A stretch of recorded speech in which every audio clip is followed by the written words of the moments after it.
ఈ రోజు అమ్మ వాళ్ళ ఇంటికి వెళ్ళిపోతున్నారు. మా వాళ్ళ ఫీలింగ్ చూడండి.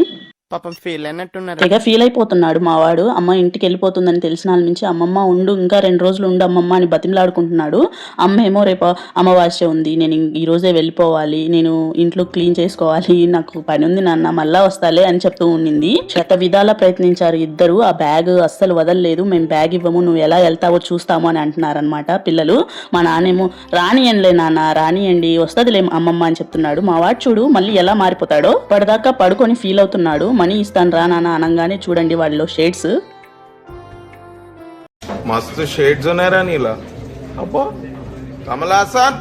అమ్మమ్మ ఆల్రెడీ అక్కకి ఇచ్చేసింది, ఇవి నాకు ఇవ్వు అని తీసేసుకున్నాడు మా నాన్న దగ్గర. కానీ బ్యాగులు ఎంతసేపటికి వదలలేదు. రేపు వెళ్దూలే, ఎల్లుండి వెళ్దూలే అని లాస్ట్ వరకు ట్రై చేశారు. ఇంకా పాపం లాస్ట్లో నేనే వదిలేయండి నాన్న, వెళ్తుందిలే అమ్మమ్మ, ఇంకోసారి వస్తుందిలే అని చెప్పాను.